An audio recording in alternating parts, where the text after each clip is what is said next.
ini adalah tampilan awal dari Assembler Studio Web ya. Mungkin teman-teman tampilannya agak berbeda dengan saya, terutama di panel kiri ya. Karena teman-teman mungkin pengguna baru, kalian akan disuguhkan oleh layar login ya. Ada username dan juga passwordnya. Nah, username atau email dan juga passwordnya itu sama dengan yang kalian buat sebagaimana di Assembler Edu ini. Ya, kalian login dan muncul tampilan seperti ini. Terdapat dua buah menu, ada project dan juga AR marker. Ya, jelas project di sini kita akan membuat materi pembelajaran menggunakan ya berbasis augmented reality, dan AR marker ini kita akan membuat sebuah marker secara bebas. Maksudnya marker ini gimana sih? Nah, ya, augmented reality bisa bisa dimunculkan objeknya dengan menggunakan marker atau penanda atau gambar acuannya, ya. Tetapi banyak pengembang sekarang ya mengembangkan augmented reality ini dengan menggunakan teknologi markerless, ya, alias tanpa menggunakan gambar acuan, tanpa menggunakan marker, ya. Teknologi markerless itu kalau nggak salah ya, ini setahu saya itu menggunakan bidang-bidang datar ya, misalkan ya. Contohnya lantai yang sering kita gunakan ya, atau sering kita injak begitu. Nah, pengembang bisa menggunakan objek lantai tersebut ya untuk memunculkan objek augmented reality ya. Nah, tetapi karena kita belajar basic banget ya, baru dasar banget, kita akan belajar memunculkan objek augmented reality ini dengan menggunakan yang namanya marker atau penanda ya.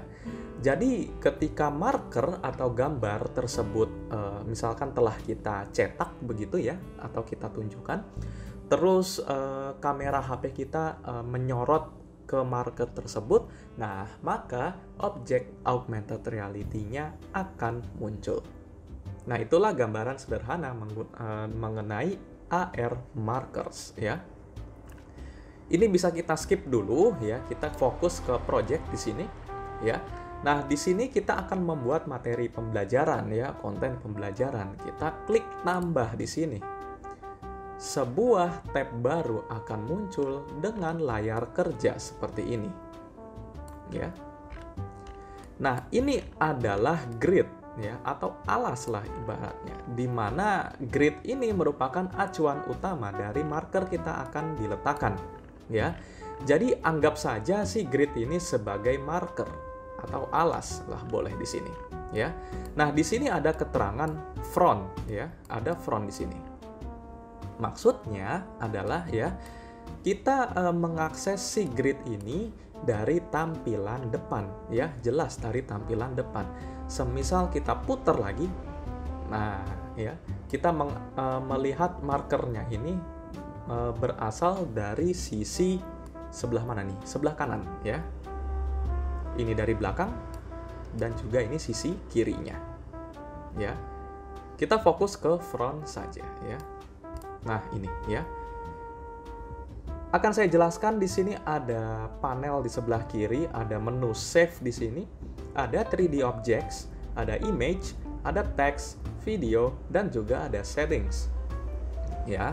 Nah, di sini ada layar TV ya. Di sini adalah layar yang pertama ya, scene 1 ibaratnya. Nah, jika teman-teman ingin menambahkan scene selanjutnya atau layar kerja selanjutnya, kalian bisa klik si tambah ini. Ya, klik tambah ini. Lalu di sini ada menu, kalau nggak salah ini menu preview. Ya, nah ini.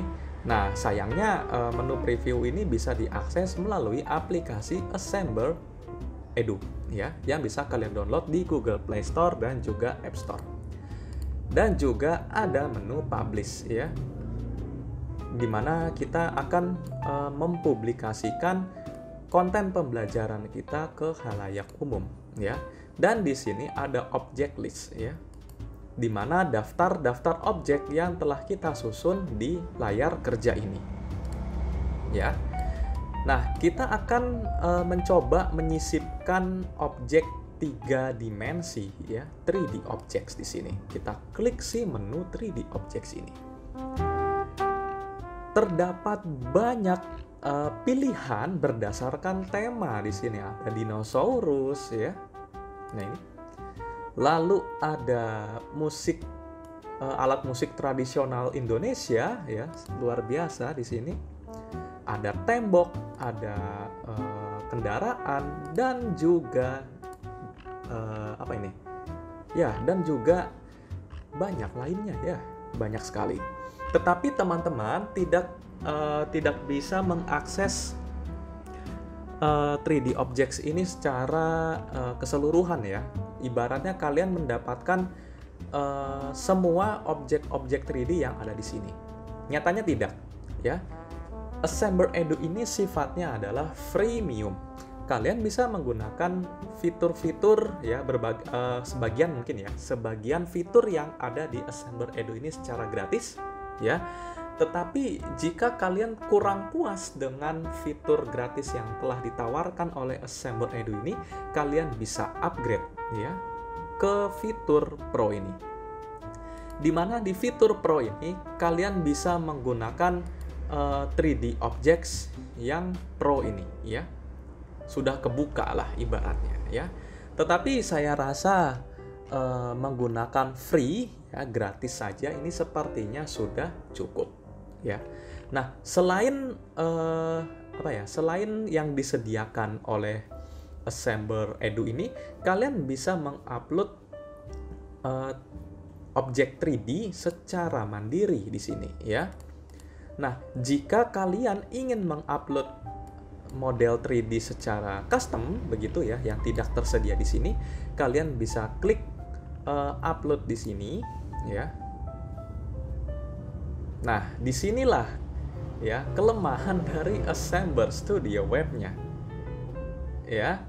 Nah, di sini saya belum mengupload apa-apa, tetapi di sini sudah muncul loading. Sudah saya coba loading ini, ternyata sifatnya adalah infinity, ya. Tidak selesai-selesai. Entah ini sepertinya bug error dari sananya seperti itu, ya. Sangat disayangkan begitu, ya, bahwasannya ini upload 3D begitu, ya. Misalkan aku mengupload sebuah 3D objek satelit begitu, ya. Saya taruh sini kalau nggak salah. Nah, ini formatnya adalah FBX, ya. Nah, ini adalah salah satu model custom, ya. Ukurannya adalah 0,37 MB. Kemudian saya upload, ya. Nah, ini tidak upload, ya. Ukurannya kecil, saya tunggu sampai setengah jam, itu tidak selesai. Saya tidak tahu mengapa ini, ya. Lebih parahnya lagi, ini memblokir tombol silang ini, ya. Jadi tidak bisa apa-apa kecuali merefresh, ya. Mungkin teman-teman bisa mencoba, ya, apakah memang ini adalah bug dari Assembler Edu ini, atau memang koneksi saya, atau ada hal lain yang belum saya ketahui, ya. Silakan didiskusikan di kolom komentar, ya. Nah, karena kita tadi mengklik subjek astronomi, ya, saya akan mengisi objek-objek pembelajaran dengan yang berbau-bau astronomi. Sebagai contoh, saya akan memilih si objek Earth ini, atau bumi, ya. Nah, teman-teman, jika sudah mengklik 3D objects-nya, 3D models-nya, ya, model 3 dimensinya, kalian bisa mentransformasi si 3D objects ini, ya, bisa move, ya, bisa ke atas, ke bawah, dan segala macam. Lalu bisa rotate, bisa dirotasi, dan juga bisa diperbesar atau diperkecil, ya. Sebagai contoh, kita akan menggeser si bola dunia ini, ya, si bumi ini, ya, kita akan menggeser ke atas. Jika menggeser ke atas, kita akan menggerakkan si panah hijau ini, ya, ke atas ataupun ke bawah. Ya. Nah, kita lihat markernya, ya, bahwasannya si bumi ini ternyata dia letaknya ini sebagian ada yang di bawah marker. Lebih baik kita pindahkan si bola dunia ini, ya, dengan sedikit ke atas, ya, atau mengambang. Ya. Nah, ini sudah mengambang. Nah, ini canggih ya, ada bayangannya di sini. Kalian bisa menggerakkan si panah-panah baik biru merah ini, ya. Nah, ini untuk menyetel posisi. Dan ingat, untuk menyetel atas bawahnya, ya, posisi atas bawah, kalian menggunakan si panah hijau ini. Lalu ada klik rotate, ya, di mana kita bisa merotasi si objek 3D ini, bisa ke sini, ya. Nah, ini, ya, sesuai kalian lah, ya, sesuai selera masing-masing. Dan juga ada object scale di sini yang berfungsi untuk memperbesar suatu objek 3D. Ya. Nah, ini. Silakan kalian bereksperimen, ya. Nah, sayangnya di layar kerja ini tidak memuat fitur yang namanya freehand tool, ya. Dimana jika kita mengklik freehand tool gitu, ya, semisal kalian familiar di Adobe Illustrator ataupun Photoshop gitu, kita bisa menggerakkan main kamera ini, ya, secara bebas, ya. Kalau ini kan nggak bebas nih, dia fix, ya.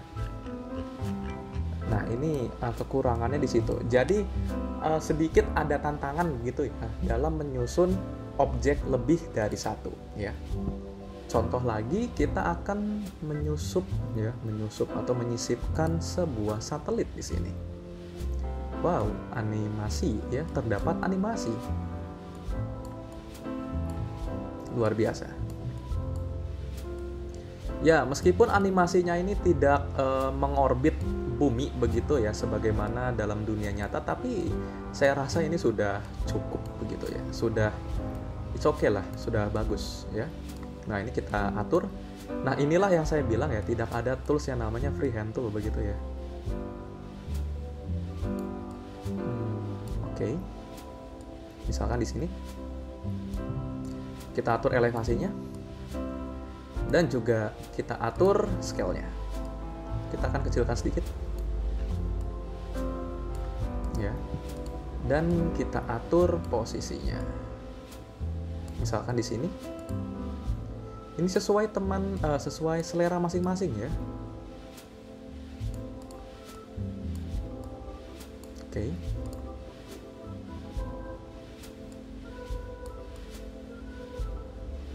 Ya, ini kegedean, ya. Ya, mungkin segini. Ya, kita mengetahui bahwasannya di atmosfer sana banyak sekali satelit yang telah diluncurkan. Ya. Misalkan kita akan menambahkan lagi 3D object, misalkan ini pesawat ulang-alik. Nah, ya, juga beranimasi di sini. Kita menyesuaikan, ya, tempatnya. Kita rotasi. Nah, ini. Kita atur ketinggiannya, elevasinya.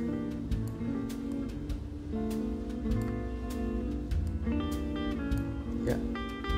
Lalu kita kecilkan seperti ini. Ya. Nah, ini seolah-olah kayak mau nabrak bumi, ya. Padahal ini sedang mengorbit lah, ya. Maka kita atur rotasinya seperti ini.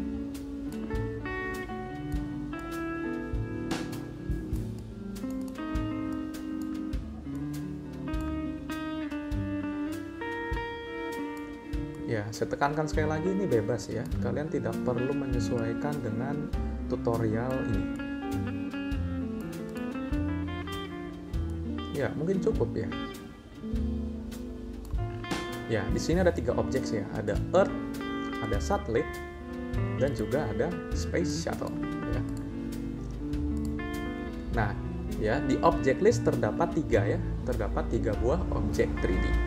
Teman-teman bisa menambahkan gambar begitu ya, entah background, geometri dan juga lain sebagainya.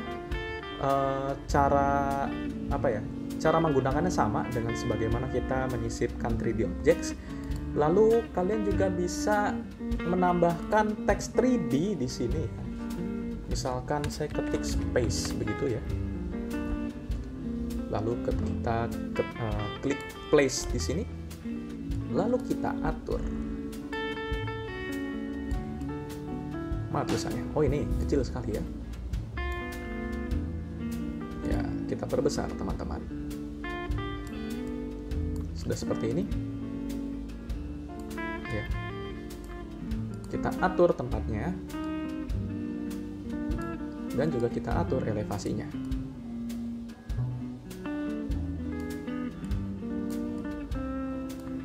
Kalian bisa mengubah warna si huruf ini sesuai yang kalian mau. Warna apa? Biru?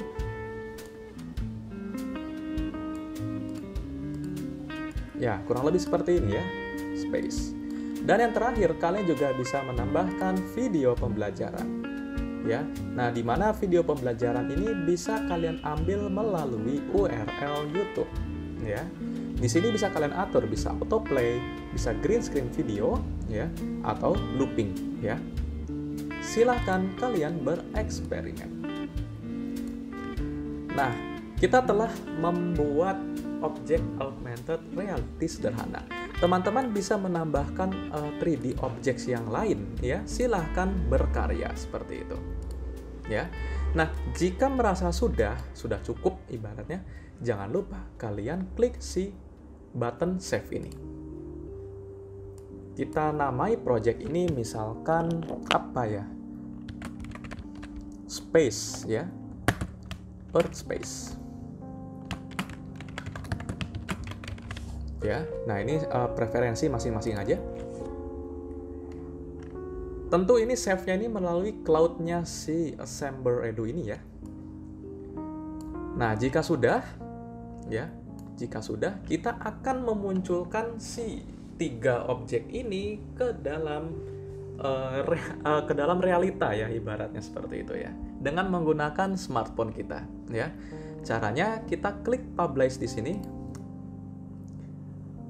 Nah ya, dan kalian harus menambahkan informasi, yaitu ada project description-nya, ada cover image, visibility, dan juga kategorinya. Ya, di sini bebas ya, sesuai preferensi masing-masing. Misalkan ini testing purpose aja begitu ya.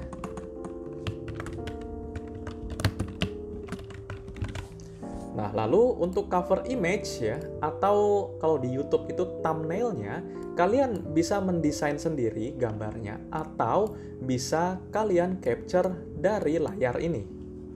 Caranya, klik capture ini, lalu kalian bisa menggunakan mouse kalian untuk mengcapture layar yang tepat. Nah, misalkan di sini. Jika sudah sesuai yang kalian mau, klik capture.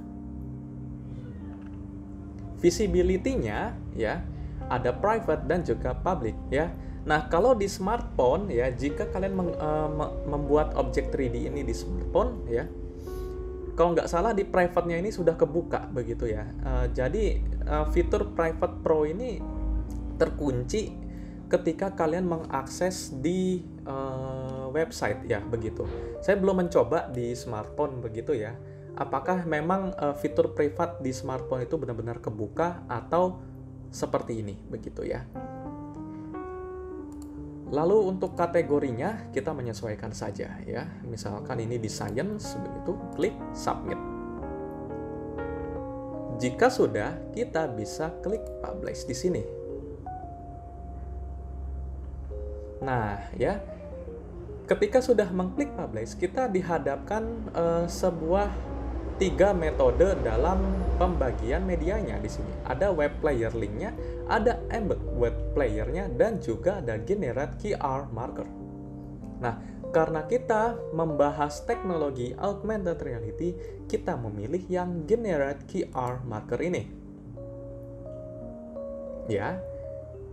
Nah, di sini kita akan mendownload si QR marker ini. Kalian simpan. Ya. Misalkan ini space AR 1 misalkan ya. Klik save.